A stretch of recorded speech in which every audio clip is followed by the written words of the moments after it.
akaangalia akasema ya kwamba kama si Mungu aliyekuwa upande wetu, Israeli na aseme sasa, kama si Mungu aliye upande wetu, kwamba tungeliisha tukiwa uhai, wakati maadui zetu ghadhabu yao iliwa kama tanuru la moto, wakati wao tumetumeza tukiwa uhai. So Mordekai hakumuinamia Haman, maana alijua Haman ni mtu wa kawaida tu. Bwana asifiwe. Praise God. Ni mara ngapi sisi tumeinamia wanadamu? Ni mara ngapi sisi tumeinamia watu wa ulimwengu? Shida ni kwa sababu hatujajua ya kwamba jina letu limesajiliwa kwenye kitabu cha uzima. Praise God. Once uliokoka na ukakombolewa ukamkubali Yesu Kristo, jina lako limenakiliwa kwenye kitabu cha uzima. Bwana asifiwe. So unafaa kujua that jina lako limeandikwa kwenye kitabu cha uzima. Bwana asifiwe. Na utakapojua hilo, mambo mengine hata kusubua. Ukijua tu umeandikwa kwenye kitabu cha Mungu, kwenye kumbukumbu la Mungu, mambo mengine hata kusumbua. Bwana asifiwe. Hautahitaji kuongana ndiposa upate kazi. Maana utaongana, na hata ukiongana unasikia kazi imeenda tu, hujaipokea. Kwa sababu gani? Sisi ni wana wa mfalme. Sisi ni watoto wa mfalme. Bwana asifiwe. Licha kwamba the joy of the Lord is our strength, lazima tunapitia mambo magumu. Bwana asifiwe. Na wakati tunapoyapitia, hatuyapitii sababu ya tumalize. Paulo akasema ya kwamba hatutajaribiwa zaidi ya uwezo wetu. Bwana asifiwe. Na hata kama tutajaribiwa, Mungu atatengeneza njia majaribu yapite. Praise God. Bwana asifiwe. Maana labda ingelikuwa mtu mwingine, labda hiyo wakati Mordekai alipofichua hii siri ya njama ambayo ilikuwa imepangwa, labda mwingine angeinuliwa huo wakati. Lakini tunaona the Bible says, ukisoma after chapter 2, hapo tumesoma chapter 3 inasema after these things, baada ya mambo haya yote. Bwana asifiwe. Instead ya mfalme kumuinua sasa Mordekai, yeye aliweza kumuinua adui ya Mordekai. Bwana asifiwe. Sababu wana wa Israeli walioteseka nchi ya ugenini, nchi ya Misri, sio ya kwamba Mungu wako pamoja nao. The God was together with the children of Israel. Praise God. So hata wakiwa katika nchi ya mateka, hata wakiteseka, Mungu alikuwa anajua. Bwana asifiwe. This year, yale ambayo tunataka kutekeleza, Mungu anajua. Bwana asifiwe. Mungu anayajua kile ambacho tunakusudia. Tulipokuwa tunaruka mwaka huu, yale matarajio ambayo tuliruka nayo kusema kwamba mwaka huu nataka kufanya, kile cha maana na kile cha muhimu, muhusishe Mungu akue katika mipango yako. Bwana asifiwe. You know, sometimes watu tunachukua records, sisi tunaandika tu kwamba mwaka huu nataka hivi na hivi. But once umemhusisha Mungu, yeye Mungu anaandika katika kitabu chake cha kumbukumbu. Bwana asifiwe. Na kinakili lazima yeye atatekeleza. Maana yeye ni mwaminifu. The Bible says Mungu wetu yeye ni mwaminifu. Kila alichoanzisha lazima atakamilisha. Bwana asifiwe. Haman akawa anamuinukia Mordekai kila wakati. Akawa anamuinukia kila wakati mpaka kupanga njama ya kumumaliza Mordekai pamoja na Wayahudi wote. Bwana asifiwe. Alikuwa mtu wa kiburi. Mungu wakati Mungu anakuinua ama wakati Mungu anakubariki, lazima upande mwingine kutainuka opposition. Bwana asifiwe. Na opposition kila wakati inaonekana iko na nguvu ama iko na uwezo kukuliko. Bwana asifiwe. But siri ni moja. Utakapojua kwamba jina lako limenakiliwa kwenye kitabu cha uzima, hapo ndipo unajua kwamba hata vita sio vyako. Praise God. Hapo ndipo utatambua kwamba vita sio vyangu, bali vita ni vya Mungu. Bwana asifiwe. Katika kitabu cha Daniel ukisoma akina Shadraka, Meshaki kina Abednego, wakati amri ilitolewa ya kwamba mfalme Nebukadneza inamjue, wao walimwambia hatumo tayari. Na maana walijua siri ni moja tu, ya kwamba jina lao limenakiliwa kwenye kitabu cha uzima. Utakapojua tu hivyo ya kwamba jina lako limeandikwa ama limesajiliwa kwenye kitabu cha uzima, hiyo ndio itakayokuwa furaha yako tosha. Praise God. Maana hata mambo yakija, yakuje magumu, Mungu akipitia tu anaona kijana wangu Steve hapo. kijana wangu Paul kwa hapo. Kwa hivyo anahitaji hivi na hivi, hautatumbuka. Bwana asifiwe. Licha ya kwamba inachukua muda, licha ya kwamba ina take time, lakini ya kwamba umesajiliwa pale. Yesu akamwambia mitume, furahini mkijua jina lenu limesajiliwa kwenye kitabu cha uzima. Si ati kwa sababu ya kutoa mapepo, si ati kwa sababu mapepo inawatii. Yesu akawaambia wafurahie sababu wako na nguvu. Bwana asifiwe. Angewaambia kwamba wafurahi sababu wameanza angewaambia waanze kufurahia sababu wamekomaa, ameona wanafukuza mapepo. Lakini aliwaambia msifurahi sababu ya kufukuza mapepo na kuondoka. Furahini sababu jina lenu limesajiliwa kwenye kitabu cha uzima. Bwana asifiwe. Praise God. Utakapojua hivyo, hautang'ang'ana. Utakapoelewa ya kwamba jina lako limesajiliwa, hautazunguka. Bwana asifiwe. Praise God. Hata lile tendo ulitendea mwenzako, wewe unaweza fika mahali na usahau. But one day lazima litakumbukwa. Lazima litakumbukwa. Siku moja lazima litakumbukwa. Yusufu alitendea jamaa moja tendo jema akiwa gerezani. Akamtabiria akamwambia kwamba wewe utakapotoka hapa, mfalme ataenda kukupromote kutoka kiwango kimoja hadi kingine. Bwana asifiwe. Lakini jamaa alipoenda ule unabii ukatimia, akaweza kuinuliwa, lakini akasahau. But siku moja Mungu alisababisha jambo litendeke ndiposa huyu jamaa akumbuke. Bwana asifiwe. Unaposajiliwa kwenye kitabu cha uzima, licha changamoto zitatendeka, mambo yatatendeka kwa sababu ya yale mema ulitenda. Kuna watu wanatenda wengine mazuri, unasikia huyu jamaa na mimi nilimsaidia tu. Alikuwa shati moja nikamuongezea shati nyingine. Alikuwa kiatu moja nikamuongezea kiatu kingine. Hayo wewe unakumbuka mwenyewe. Na hiyo wakati utakumbukwa mpaka wakati unafika mahali usahau, ndipo sasa Mungu akukumbuke mwenyewe. Bwana asifiwe. Maana lazima Mungu afanye kazi kwa wakati wake. Na wakati wa Mungu ndio wakati unaofaa. Wakati wa Mungu ndio unaostahili. Bwana asifiwe. Praise God.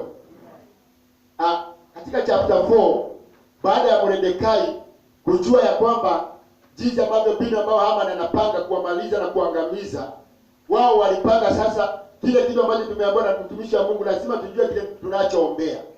Bwana asifiwe. Kwa hivyo Haman hakuwa na wakati, Mordekai hakuwa na wakati wa kubishana na adui zake. Walipanga prayer and fasting. Bwana asifiwe. Mambo mengine tunapoishi, hatung'ang'ani, hatuhitaji kujipigania wenyewe. Kile kitu tunastahili, kile kitu tunafaa. Yale mapito tunayopitia, maana the joy of the Lord is our strength. Kile tunachohitaji, kile tunachostahili ni kwamba hatufai kung'ang'ana. Sisi kazi yetu ni kumtafuta Mungu. Bwana asifiwe. Mtafuteni Mungu maadamu anapatikana. Kazi yako kama Mkristo sio ya kujibishana, sio ya kutafuta mbinu jinsi utakavyojisaidia, lakini kazi yako ni kumtafuta Mungu maadamu anapatikana. Bwana asifiwe. Licha mambo yawe magumu, mtafute Mungu, maana katika hayo magumu Mungu anapatikana. Bwana asifiwe. Pia mweza kumtafute Mungu maadamu anapatikana. Bwana asifiwe. Praise God. So Wayahudi wakapanga ama the Jews wakapanga mbinu ya kufanya fasting. Bwana asifiwe. Wakapanga mbinu ya kufanya fasting. Hawakwenda kwa mfalme ama hawakwenda appointment na mfalme. Wamwambia kama mfalme, huyu mtu anatupangia hii jama. Bwana asifiwe. Hawakwenda mbinu ya kwenda kumwambia mfalme ya kwamba ama Mordekai alikuwa anaweza kwenda kumwambia mfalme, mfalme sinakumbuka nilikusaidia. Ama sinakumbuka nilifanya tendo jema. Hakufanya hivyo. Maana alijua siri ya kwamba magumu yakija kuna mahali huwa tunakimbilia. Bwana asifiwe. Zaburi 121 inasema nitayainua macho yangu. Bwana asifiwe. Nitazame mlimani ya kwamba msaada wangu unatoka wapi. Mtumishi wa Mungu akasema msaada wangu unatoka kwa Mungu aliyezifanya mbingu na nchi. So kama watu wa Mungu ama kama watumishi wa Mungu, hatuhitaji kutafuta msaada mahali popote pale. Maana the joy of the Lord is our strength. Tunafaa kutafuta msaada wetu kwa Mungu mwenyewe. Bwana asifiwe. Praise God. Tunafaa kutafuta msaada wetu kwa Mungu, sio kwa wanadamu. Bwana asifiwe. That's why Wayahudi walipojua kile kitu ambacho wamepangiwa, hawakushinda wakibishana, hawakung'ang'ana. Ukisoma Biblia yako vizuri, kitabu hiki cha Esther, hakuna mahali tunaambiwa kwamba Mordekai walibishana. wao walimtafuta Mungu, walitangaza fasting, prayer and fasting. Maana maombi ya kufunga yako na uwezo, yako na nguvu. Bwana asifiwe. Licha ya kwamba Mordekai mambo yake yalisajiliwa, lakini haikuzuia adui yao kwanza kuwainukia. Na Mungu wetu ni mzuri, maana huwa anampa hata adui yako nafasi kwanza ajinue, ndiposa siku moja Mungu ajitukuze. Bwana asifiwe. Praise God. Si hata Zaburi 23 inasema aje? Ya kwamba Bwana ndiye mchungaji wangu, sitapungukiwa na kitu chochote. Yeye huniandalia meza katikati ya watezi wangu, ama katikati ya maadui zangu. Wadi, si Mungu anajua. Bwana asifiwe. Lakini furahia ukijua jina lako limesajiliwa kwenye kitabu cha uzima. Kiposa kinapopitiwa unaonekana pale. Bwana asifiwe. Hata ukipiga magoti ukiitana, maana jina lako liko pale, hautanang'ana. Bwana asifiwe. Na jina letu kuandikwa kwenye kitabu cha uzima, si ati kuna kitu tunaenda kutoa, ni kwa matendo yetu mema. Bwana asifiwe. Maana Mordekai hakuingia kwenye hiki kitabu kwa mambo mengine, aliingia kwa matendo mema. Praise God. Kwa matendo mema. Bwana Yesu asifiwe. Baada yao kufanya fasting, unajua napitia sababu hatuna muda tungesoma. Hatukiendelesha, lakini naipitia tu kwa juu ndio tuende kwa chapter ambayo tumesoma. Ukienda chapter 5, baada ya hawa Wayahudi kufanya maombi ya kufunga, hapo ndipo saa ikafika mahali hata wakamwambia Esther ya kwamba, Bwana asifiwe. Chapter 4 wakamwambia Esther hata yeye anafaa kufunga pamoja na mama kuwasaidia, atafute mbinu ya kuwasaidia. Bwana asifiwe.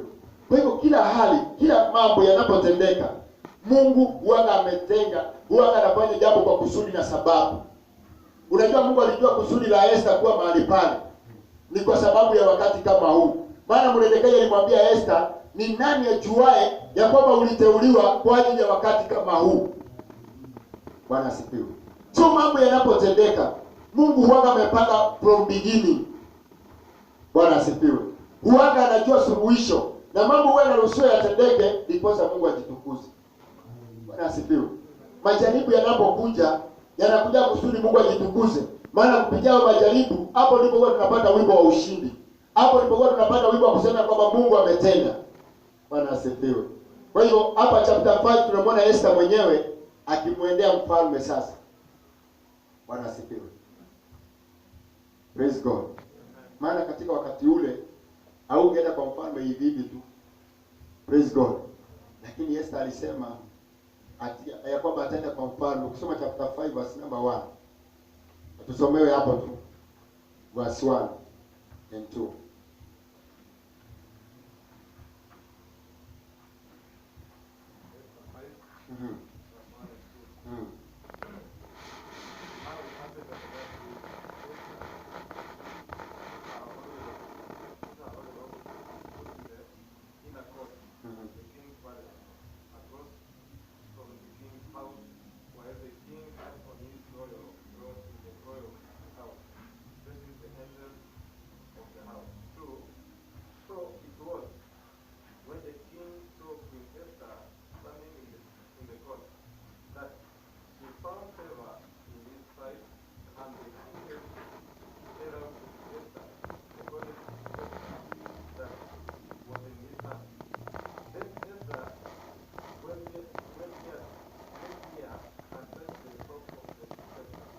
Bwana asifiwe. Baada ya mambo yote, baada ya kupanga hata kuomba, Bwana asifiwe.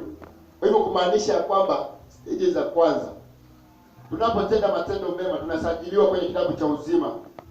Na tunapotenda matendo ambayo Mungu anataka tuyatende, ya kwamba licha changamoto ama majaribu yatainuka, lakini lazima tujue mbinu ya kumtafuta Mungu. Bwana asifiwe. Na tunapomtafuta Mungu, baada ya kumtafuta Mungu, naye anatupatia kibali hata mbele ya wafalme. Bwana asifiwe. Mungu anatupatia kibali. Kile ambacho kinaweza kusaidia, praise God, ni kwamba kumtafuta Mungu kwanza. Unamtafuta Mungu ndipo unapata kibali. Bwana apewe sifa. Baada ya Esther kwenda kwa mfalme, wakaongea na mfalme. Akamwambia mambo yote ambayo alikuwa amepanga. Bwana asifiwe. Hapa chapter number 6 ambayo ni kitabu chetu cha leo. Ya kwamba furaha yetu ni wakati tumeandikwa kama tumesajiliwa kwenye kitabu cha uzima. Bwana asifiwe. Ama katika kumbukumbu la Mungu ukinakiliwa mahali pale. Praise God. Hapo Mungu anakufahamu, Mungu anakujua kwa yale matendo unayoyafanya. Praise God. Maandiko yanasema ya kwamba on that night would not the king sleep, and he commanded to bring the book of records of the chronicles, and they were laid before the king. And it was found written that Mordecai had told of Bigthana and Teresh, two of the king's chamberlains, the keepers of the door, who sought to lay hand on the king Ahasuerus.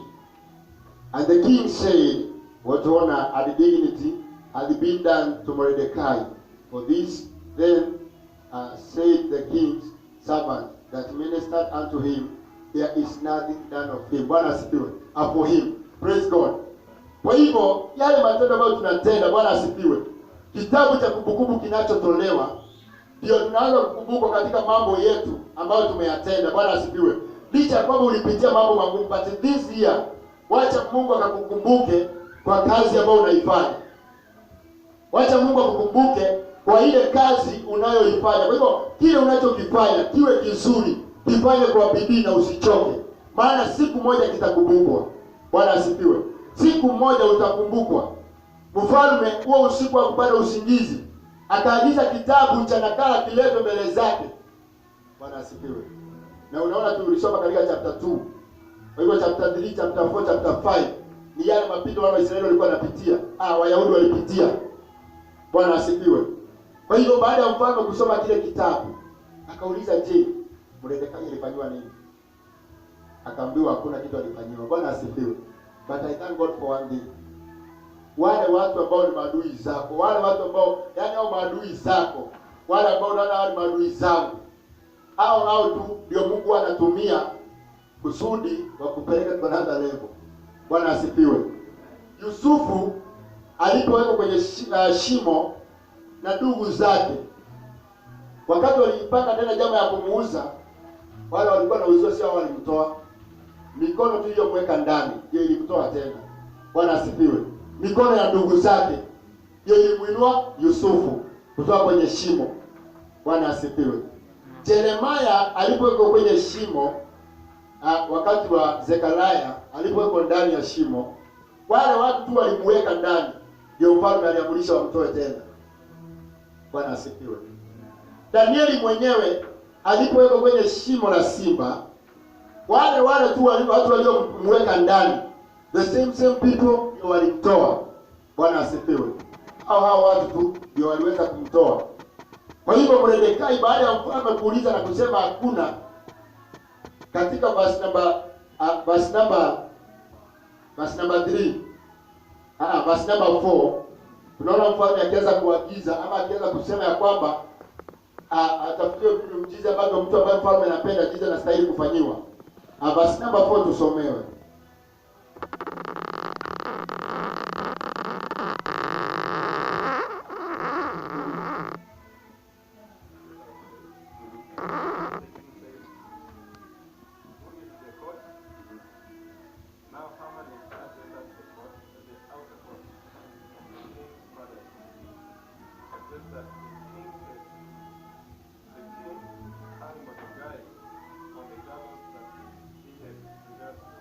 Bwana asifiwe. Wasimamia hapo. Praise God. Wakati mfalme anasumbuka usiku kutolala kwa ajili ya matendo ambayo Mordekai alitenda, naye Haman upande mwingine alikuwa amesimama ama akija kwa mfalme, Bwana asifiwe, kusudi amwombe mfalme ruhusa waweze kumsulubisha nani? Kumsulubisha Mordekai. Bwana asifiwe. Praise God. Walikuwa wamepanga jama ya kuja kusudi wamweke juu, wamwaibishe. Bwana asifiwe. Wakati adui zako wanapong'ang'ana kufanya mambo, Bwana asifiwe, nayo ndio mbingu haipatangi usingizi juu yako. Praise God. Usingizi haiwezi bado usingizi, mbingu haiwezi bado usingizi kwa ajili ya mambo ambayo unatenda. Ukitenda mema, Bwana asifiwe, unapotenda mema lazima utayavuna. Bwana apewe sifa. Peter alipokuwa gerezani, yeye akiwa amelala pale gerezani, Maana mfalme Herode alikuwa anapanga njama ya kummaliza mbele ya watu. Kumbe wakati anapanga hiyo njama, nayo mbingu ishapanga njama ya kumuokoa Petero, kumtoa kwenye gereza. Bwana asifiwe. Kwa hiyo Haman akiwa na njama ya kummaliza Mordekai, upande huu mwingine nayo mfalme alikuwa amepanga njama ya kumweza kumtukuza huyu Mordekai. Bwana asifiwe. Akauliza, ni nani aliye nje ya malango yangu? Angoni ni Haman ambaye amesimama nje. Bwana asifiwe. Na alipoingia yeye alikuwa anakuja kumwambia mfalme apewe ruhusa aweze kufanya ni kumalizia Mordekai. Bwana asifiwe. Praise God. Furaha yako wakati jina lako liko kwenye kitabu cha nakala za Mungu. Bwana asifiwe. Maana unapopitia changamoto, Mungu wetu naye anakukumbuka. Bwana asifiwe. Anakuepusha kwa mambo hayo. Kwa hivyo jifunze kutenda mema. Bwana asifiwe. Jifunze kutenda mema. Maana huwa tunajifunza pia wakati kutenda mema. Hatujui kuyatenda lakini tunajifunza. Bwana asifiwe. Ni nani ajue kutenda mema? Praise God. Maana tunaweza jua kutenda mema lakini hatutendi. Huwa tunajifunza kuyatenda. Bwana asifiwe. Praise God. Verse number 5. Someni.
Amen. Bwana asifiwe. Praise God. Unaona baada ya Haman kuingia kwenye nyumba ya mfalme, wakati mfalme aliagiza aingie, akamuuliza, je, mtu ambaye mfalme anataka kumtukuza ama kumfanya apewe heshima huwa anafanyiwa nini? Bwana asifiwe. Adui wa Mordekai akadhani ni yeye. Hata unaona Biblia inauliza, akauliza nani mwingine? Bwana asifiwe. So mambo mengine wakati tunapopitia mambo, as long as tumeelewa kwenye kitabu cha nakala ama kitabu cha kumbukumbu, Bwana asifiwe, tunapomtumainia Mungu, tunapomtegemea Mungu, tunapomtumikia Mungu kwa kazi njema, Bwana asifiwe, licha mambo yanaweza kuja magumu, lakini hao mambo yakuja kutumaliza. Bwana asifiwe. Hata yatufinyilie kwenye ukuta, anafungua njia, hayo majaribu yanapita. Praise God. Maana Haman alimwambia mfalme, akaanza kumwambia uzuri yale mambo mtu anafaa kufanyiwa. Praise God. Nashukuru Mungu kwa sababu mfalme kwanza hakumwambia Haman ni nani anafaa kutukuzwa. Maana kama labda angeambiwa, hangeelezea hayo mazuri yote. Bwana asifiwe. Lakini nashukuru kwa sababu mfalme alimuuliza tu. Jamaa akajieleza, akaeleza akidhani sasa yeye atafanywa hivyo. Bwana apewe sifa. And I thank God for one thing. Kwa sababu mfalme hakutumana ati enda utafute watu wengine wamfanyie hivyo. Aliambiwa yale ambayo umesema, Bwana asifiwe. Yale tu umesema, nenda ufanyie Mordekai namna hivyo hivyo. Na hakuna jambo hata moja usiliache nyuma, Bwana asifiwe. Kwa hivyo sasa adui ya Mordekai, instead ya kumumaliza Mordekai, alikimbia akizunguka akisema jinsi ya kwamba yule mtu ambaye anafaa kuheshimiwa na mfalme anafaa kufanywa hivi. Bwana asifiwe. Once uko connected na Mungu, umeingia katika kitabu cha kumbukumbu la Mungu, uko katika umeandikwa, umesajiliwa. Bwana asifiwe. Hayo mambo magumu Mungu anakusaidia. Praise God. Mungu mwenyewe anakusaidia na kutoa kiwango kimoja hadi kingine. Kwa hiyo mwaka huu wacha Mungu akusaidie. Bwana asifiwe. Yale mambo unaona magumu 2018, wacha mwaka huu Mungu akusaidie. Bwana asifiwe. Mungu akusaidie nawe jifunze kutembea na Mungu. Bwana asifiwe. Kile ambacho tunasoma katika kitabu hiki cha Esther. Bwana asifiwe. Jambo moja nimejifunza ni kwamba number 1 is that God's time is the best. Bwana asifiwe. Wakati wa Mungu ndio ulio bora. Maana licha ya kwamba walipitia mambo magumu, walipitia matatizo, walipitia majaribu mengi, lakini wakati wa Mungu ulipofika, Bwana asifiwe. Wakati wa Mungu ulipofika, Mungu akainua Wayahudi, akamuinua Mordekai kutoka kiwango kimoja hadi kingine. So the time of God is the best. Bwana asifiwe. Maana licha walipitia matatizo, licha walipitia magumu, licha Hama alipanga njama ya kuwamaliza, lakini wakati wa Mungu ndio ulio bora. Bwana asifiwe. Kwa hivyo mtumainie Mungu ya kwamba mwaka huu ndiposa hii furaha ya Mungu ikatimilike maisha yako. Jifunze kungojea wakati wa Mungu. Bwana asifiwe. Jifunze kungoja wakati wa Mungu. Maana kuna watu wengi wamepoteza vitu vyao sababu ya kutongoja wakati wa Mungu. Anaenda mahali, anataka chance mahali, akiambiwa kuna chance lakini lazima utoe, yeye anatoa pande ile nyingine, kitu ya kuongana. Bwana asifiwe. Na anajitia moyo akisema Kaisari apewe kilicho chake. Alafu baada ya mambo ikienda, maana Mungu hayuko ndani, hajaingilia kati kwa hiyo mambo, unaambiwa kwamba ile nafasi ilikuwa pole kwa sababu imepata mtu mwingine. Hizo zinaenda hivyo tu. Bwana asifiwe. Jifunze kungoja wakati wa Mungu. Maana the time of God is the best. Bwana asifiwe. Wakati wa Mungu ndio ulio bora. Praise God. Jambo la pili ni kwamba God protect his people from their enemies. Bwana asifiwe. Mungu walinda watu wake kutokana na maadui zao. Bwana Yesu asifiwe. Maana ni Mungu aliwalinda Wayahudi. Walikuwa wamalizwe, walikuwa waishe. Lakini Mungu mwenyewe akawalinda kina Mordekai. Bwana asifiwe. Edazo unaona kina Mordekai wanamtafuta Mungu katika maombi, kufunga na kuomba. Bwana asifiwe. Kwa hivyo Mungu akawalinda na akawazuilia waadui zao. Bwana asifiwe. So Mungu anatulinda kutokana na maadui zetu. Mwaka huu acha Mungu akakulinde kutokana na maadui zako. Bwana asifiwe. Maana adui hakuja kubakisha. Bible says kazi ya adui sio kuja kubakisha, ni kuja kuua, kuiba na kuharibu. Bwana asifiwe. Lakini Mungu akakulinde. Wacha ifurahi Bwana ikiwa ndani yako, Mungu akakulinda akakuhifadhi. Bwana asifiwe. Jambo la pili lingine ambalo tunalijifunza katika hiki kitabu ni kwamba God strengthens his people. Mungu anawatia nguvu watu wake kupitia ifurahi ya Mungu. Bwana asifiwe. Maana jinsi walipozidi kumwomba Mungu, jinsi walipozidi kumtafuta Mungu, ndivyo Mungu alizidi kuatia nguvu. Bwana asifiwe. Hawakuchoka. Labda ingefika mahali tu Mordekai avunjike moyo, lakini hawakuchoka, walizidi kumtafuta Mungu. Bwana asifiwe. Mungu akamtia nguvu hata Esther. Maana kwenda kwa mfalme wakati ule ilikuwa ni jambo ngumu, lakini Mungu alimtia nguvu. Bwana asifiwe. Kwa hivyo Mungu akakutia nguvu, akatutia nguvu mwaka huu. Praise God. Wacha Mungu wetu akazidi kututia nguvu this year, ndiposa tuweze kukamilisha ama kufikia malengo yetu. Bwana asifiwe. Wacha Mungu akatutie nguvu. Maana changamoto bado ziko, challenges ziko, lakini Mungu akatutie nguvu. Bwana asifiwe. Jambo lingine ni kwamba Mungu wetu anasikia maombi ya watu wake. He hears the prayer of his people. Bwana asifiwe. Maana wakati Wayahudi walitangaza maombi ya kufunga kwa sababu ya kuomba kwa ajili ya adui zao. Walipoomba zaidi, Mungu aliwasaidia. Bwana asifiwe. Jehova Mungu aliwasaidia. Kwa hivyo wacha tukazidi kumwomba Mungu atusaidie mwaka huu, maana anasikia maombi yetu. Bwana asifiwe. Ambia jirani yako, Mungu anasikia maombi yako. Bora tu umtafute kwa udi na ufunga. Bwana asifiwe. Ama mtafute katika roho na kweli. Jambo la mwisho, Bwana asifiwe. Jambo la mwisho,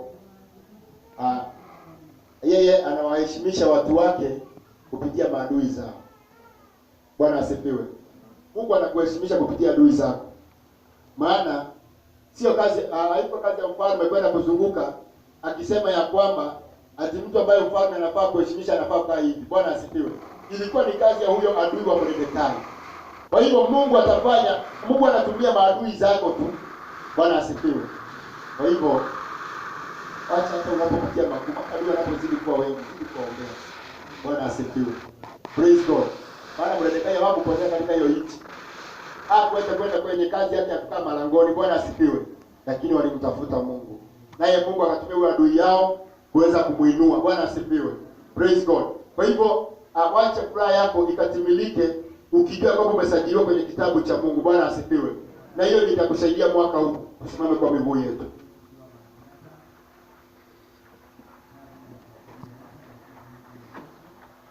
Bwana asifiwe. Aenda mbele za Mungu, tumwambie Mungu akusaidie. Kwamba mwaka huu kwa yale ambayo unayopitia, Mungu wetu anayajua, yeye anayafahamu. Yeye anayaelewa zaidi. Wacha Mungu akatusaidie mwaka huu kumfahamu na kumjua zaidi, maana ni yeye tu aliyetuita. Bwana asifiwe. Licha changamoto, majaribu yako, lakini Mungu akatusaidie mwaka huu kuyashinda majaribu. Maana bila Mungu hatuwezi.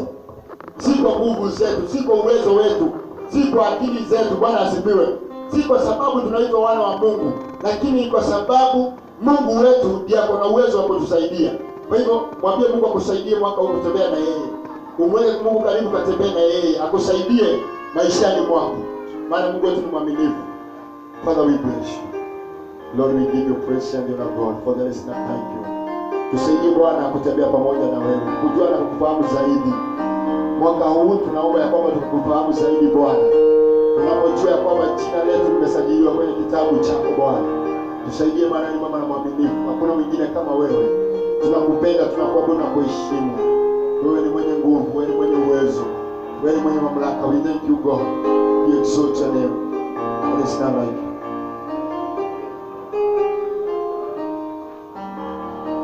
Nina sababu kukuabudu. Nina sababu kukusifu.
kwa sababu ya neno lake, kwa sababu ya mtumishi wake.